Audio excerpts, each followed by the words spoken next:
16 de julio del 2020.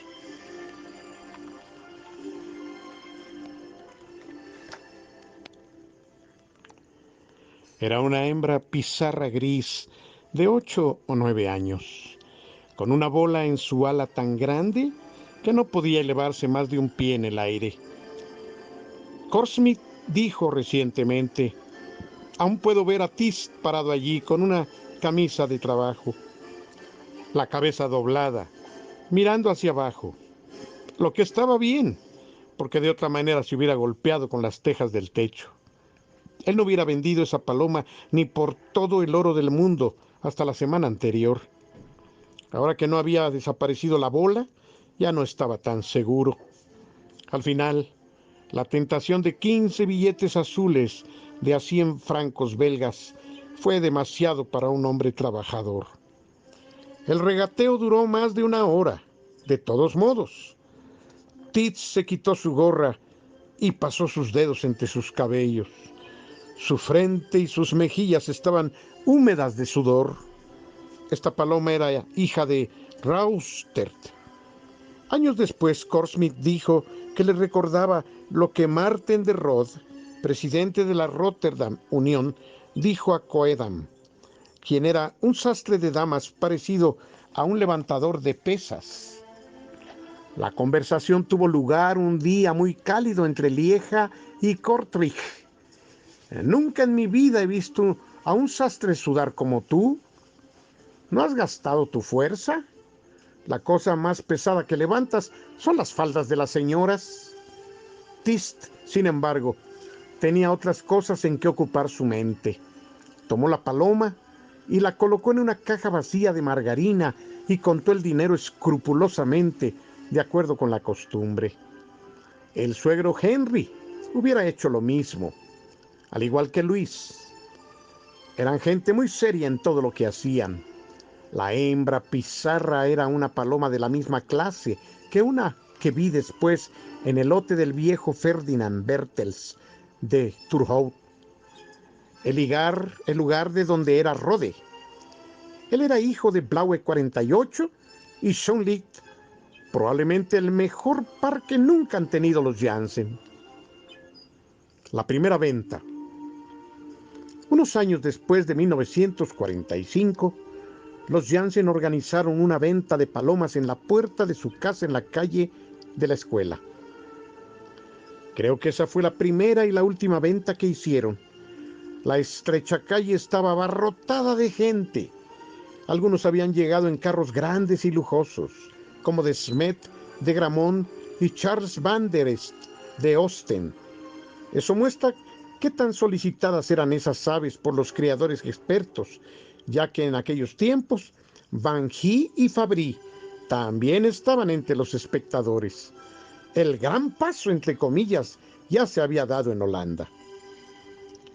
Durante la guerra, yo fui uno de los primeros en comprarles palomas a los Jansen y el primero en escribir acerca de ellos en el país o en el extranjero. Se me criticó por esto en este tiempo hasta que cientos de lotes probaron que yo estaba en lo cierto. Los Jansen de Arendon tenían 40 palomas en su lote en 1940, cuando estalló la guerra. Algunos que deseaban ser más exactos dicen que 42. La mitad fueron llevadas con un amigo en Bruselas quien iba a atenderlas. Las otras, o al menos así lo dice la leyenda, permanecieron en Arendon. Todo salió de acuerdo con el plan, hasta la liberación. En Bruselas la operación de liberación acabó casi al empezar. El ejército alemán tomó la decisión acertada y huyó. Yo escribí unas líneas acerca de ese diciembre de 1944, de las cuales el lector puede intuir qué dura y difícil era la situación en ese tiempo. Aquí surgen unos párrafos acerca de esa historia. Era un tiempo húmedo invernal, pero al atardecer clareó el cielo y al oscurecer brillaron algunas estrellas. Nos salimos de nuestra ruta 2 veces, pero alrededor de las 7 de la mañana llegamos al puerto interior de Boom. Caminamos a lo largo de este empujando nuestras bicicletas sobre una carretera sobreusada, con charcos de agua que se formaban en los hoyancos de la misma. A lo largo del Rupel había anclado muchas embarcaciones, clippers, barcazas de Rhein y otras de diversos tipos. Muchas estaban inútiles sobre la orilla esperando ser reparadas. El clima había mejorado y tenía un día bello y tranquilo. Habíamos olvidado el infierno que habíamos dejado en Amberes con sus bombarderos, reflectores y el estruendo de los antiaéreos cuando podían atrapar un avión en su fuego cruzado. Estaba bonito y tranquilo a lo largo del río. El cielo había sido decorado con miles de piezas de joyería y la luna reflejaba su rostro amistoso sobre las tranquilas aguas. Gracias a las brigadas blancas, la resistencia belga, el puente sobre el Ripel aún estaba intacto. Había sido salvado de la destrucción durante los días cálidos de septiembre de hacía 2 meses, cuando los alemanes abandonaron Bélgica, como si el diablo les fuera pisando los talones. Las brigadas blancas habían hecho una canción de este evento. Escribí unas pocas líneas de la misma durante mi estancia en Flor Canards, en Willebroek. Un patrón del boom nos contó una historia que nos impresionó mucho cuando se escribió El secreto de los campeones. Pudimos contarla tal y como se nos reveló. La rata de agua. Que la historia sea auténtica ya es otro asunto. Otros rumores andaban también por el aire. En una noche oscura del mes de agosto, se decía que un individuo llamado Van de Planck, de las Brigadas Blancas, quien conocía el Rupel como la palma de su mano, fácilmente se abría camino por las aguas lodosas del río. Se dejó arrastrar por la corriente entre los campos de minas y llegó al puente y utilizando unas cizallas cortó los cables y regresó con los pedazos de este como prueba para mostrarlo a sus camaradas. Correos de la brigada pudieron cruzar el puente y convencer a las fuerzas aliadas que el puente de Boom sobre el Rupel, donde el enemigo había desplegado una enorme fuerza defensiva para proteger el acceso a la ciudad de Amberes, no explotaría bajo sus pies. Inminentemente después una división canadiense acorazada del primer ejército obedeció la orden de empezar el avance. Escuadrones de aviones de caza limpiaron las carreteras y atacaron las defensas alemanas a lo largo del Rupel con sus armas pesadas. El tiempo pasaba. En la distancia uno podía oír los tanques Sherman descargando sus cañones y causando la destrucción en un camino de Bruselas y Willebroek. El puente permanecía intacto. La batalla comenzó, las unidades de tanques se aproximaban. Firme y ominoso era el ruido de sus máquinas. Resultó vano el intento alemán de volar el puente y en vano habían desplegado sus defensas a lo largo de los bancos del Rupel, solo para retirarlas ante el fuego tupido de las brigadas blancas. La lucha cuerpo a cuerpo al explotar las primeras andanadas, los tanques entre los combatientes. El estrépito se volvía más y más fuerte. En el punto culminante de la batalla, el primer tanque rodó sobre las calles de Willebroek, aplastando todo en su camino. No había manera de pararlos. En cuestión de minutos, los primeros gigantes de acero habían cruzado el puente, mientras el pánico se apoderaba del cuartel alemán. La suerte de Amberes se había decidido. Ese mismo día, las primeras unidades del ejército canadiense alcanzaron el Kaiserlei y Astrid Square. Amberes fue tomada por unos pocos de esos monstruos, a pesar de la presencia de todo un ejército alemán. Los alemanes habían querido proteger el puerto a toda costa y hasta la última piedra. Este día, si recuerdo correctamente, fue el Domingo Loco. El hombre que había derrotado a los alemanes fue el teniente general Sir Miles Dempsey, comandante del segundo ejército británico. Cuando mi viejo amigo Joris Bamberg oyó esto, me dijo: que me caiga muerto aquí mismo, si no es cierto que la BBC acaba de anunciar que el viejo campeón de peso pesado, almirante Jane Tunney, comandante de la Sexta Flota, bombardeó Tokio a las 5 de la mañana de ayer. Era demasiado para ser cierto. Famosas palomas Janssen en el Capitolio. Bruselas fue un empujón. Unas pocas semanas después, en Arendon, Montgomery, sufrió leves bajas al tratar de tomar Arnhem. Chef Omens y yo estábamos constantemente en nuestras bicicletas por toda Bélgica buscando palomas, mientras el mariscal von Rundstedt hacía su intento final en las Ardenas hacia un tiempo terrible, frío, niebla y nieve por todas partes. Fue entonces que dos caballeros de bicicleta, entre comillas, de Breda, andaban empujando sus bicicletas a través de las paredes de Gramont sobre Kruisberg y el Edaler a través de Quaremont para llegar con Maurice Delbar. Nadie de Holanda andaba por allí cuando llegamos nosotros, ni siquiera Dusardoin, solo algunos franceses de Lille y Roubaix. La ayuda que nos dio fue muy generosa y hermosa. Creo que tenía las mejores voladoras de larga distancia en aquel tiempo. Jan Arden de Steenbergen construyó su estirpe con la hembra ancestral de esta formidable cría, asistido por Omens y Van Tuyne. Nosotros fuimos astutos al seleccionar a Delbar, pero malgastamos un tiempo valioso que pudimos haber aprovechado de una manera más útil en otras direcciones. Por ejemplo, con los Janssen de Arendon. Ahí es donde debimos haber estado. Un hombre de Bruselas, cuyo nombre no recuerdo, me dijo que un individuo llamado De Haan, que había cuidado a 20 Janssen durante la guerra, se sentía tan rico como un rey. Construyó una jaula de alambre en el techo y metió allí a sus valiosas aves. Esa fue una buena idea. Ellas necesitaban la luz. Las palomas habían estado ocultas durante 5 años. El sol, el viento y la lluvia. Pero lo que hizo poco tiempo después fue una catástrofe.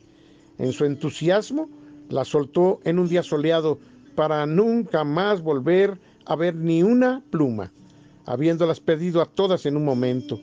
Al menos eso dice la historia que yo oí, sin poder responder por su variedad, pero pudo haber sido así. ¿Por qué no? Debe haber sido el peor día de su vida. Increíble. Dennis van der Linden y Albert van Cauwerfer. Oyó una vez, durante mi residencia en Bruselas, y ya cuando los Janssen se estaban haciendo de renombre por la habilidad de sus palomas para el vuelo rápido, una historia, o más bien un rumor, que un hombre llamado Dennis van der Linden, de Anderlecht, había atrapado una de las prófugas y construyó su línea con ella. En muy poco tiempo podía superar a todos en distancia. Fui a ver las aves de van der Linden e hice el descubrimiento. Podía haber apostado mi cabeza a que estaba frente a una Janssen de pura raza. Nunca había visto una mejor. Denise las había obtenido de una manera honesta y sabía lo que estaba comprando. Solo una vez me volví a ver esa clase de palomas con Albert Cauwerfer en el 72 de la calle Schurz, Schaerbeek, Bruselas. Él ganó grandes premios y un automóvil con ellas. Joseph Schotters y René Maes. Fue en el invierno del 46 y el 47, creo, cuando Jeff Omens y yo fuimos a una subasta pública de René Maes de Geredow, de Dwight. La Paloma organizaba la subasta en el café de la Stralenstraat en Anvers. La gran plaza de enfrente había sido rebautizada Plaza Franklin de Roosevelt y de ella partían todas las líneas de autobuses. Nadie puso objeciones a eso. Después de todo, él fue el hombre que más había construido a la victoria, materialmente, al menos. Él contribuyó más que todos. La Antwerp Coffee House era un café de colombófilos muy popular y acogedor, convenientemente situado, siempre lleno hasta el tope, incluyendo alegos. Había bastante espacio. Del viernes al lunes en la tarde uno nadaba entre creadores, al menos durante la temporada. En invierno había muchas reuniones y, por supuesto, las subastas de Dwight, de los Adiensen y Vermeyen. La vieja viuda Adriensen y sus dos hijos, Jos y Gerard, estaban tan especializados en el negocio de las palomas como más tarde lo llegó a estar la familia de Seu de Eindhoven. Vermeyen era la otra alternativa, un editor cuyo lema podría haber sido libre e independiente. Era polemista y muy conocedor. La mayoría le temía a su afilada pluma. Era una persona a la que uno no quería pisarle los dedos del pie, ya sea accidentalmente o a propósito. No diré que estaba realmente celoso del desempeño de hombres como Justin Van Ril o como Omens y Van Twin, pero de alguna manera eso es lo que parecía.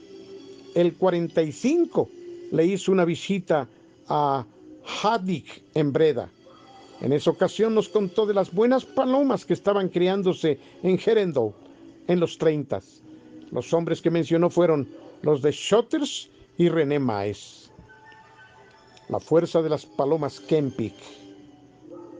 Jeff y yo fuimos a la subasta Maes en enero del 47.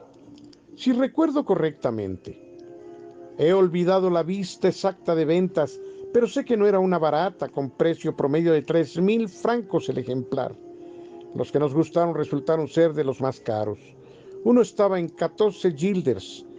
Jeff de Kepper, del Mesputek, lo compró y jamás se arrepintió. Estoy poniendo todas estas cosas por escrito porque el tipo de paloma de Herendon estaba probablemente emparentado a la hembra Bourdeaux y el de App de Schotters. Esto es lo que tenían por certidumbre algunas personas. Yo no creo que la línea de René fuera totalmente pura, entre comillas, sobre todo si compara con la de los Janssen de ese tiempo. Pero hay que admitirlo, eran aves excelentes y podía también volar largas distancias hasta Bourdeaux, a la cabeza de toda la formación en tiempo seco y con viento en contra. Creo que el internacional belga Holanda de Bourdeaux en 1935, René también compitió con algunas aves. Fue ganada por Charles van der Esp de Ostend, y esto no era poca cosa. 4 voladoras de Amberes estaban entre las 10 primeras. Estas eran: 1. Charles van der Esp de Ostend. 2. Jules Vermont de Wevelgem. 3. Los hermanos de Piut de Aertic. 4. Los hermanos Catrice de Moore. 5. Camille van den Abel de Asten. 6. Maurice Delbar de Rins. 7. Jean van Vegun de Merksem. Charles Berbist de Bergout. 9. Joseph Herwig de Derne. Y 10. Constant Jacobs de Santuriet. Esto es solo para mostrar que la ciudad ahorita no competía con cuervos. Solo en esta provincia había más de 2,500 creadores de palomas, y los buenos no desmerecían ante nadie. Podían mantenerse entre los mejores. Debo admitir que compañeros como Van de Kling, Van Habermat, de Klerk y otros debían también ser reconocidos, al igual que Emiel de Watcher, de Malderen, Edgar Hilder de Beveren y especialmente Eugene Dirksens de Merksen, quien era muy bueno, por cierto. Debiera de ser obvio que no visitamos a esos compañeros en búsqueda de palomas para la nueva línea. Stav du Sarduan era un amigo más bien íntimo de Delbar, y allí puso toda su energía y su empeño. Él fue a ver a Clack. Cuando sus palomas Janssen de Charles de Hines de New Namen empezó a tener prestigio. Parecía que los Janssen, la cruza, podía volar largas distancias. Vuelos hasta los Pirineos. ¿Quién lo hubiera esperado en ese tiempo?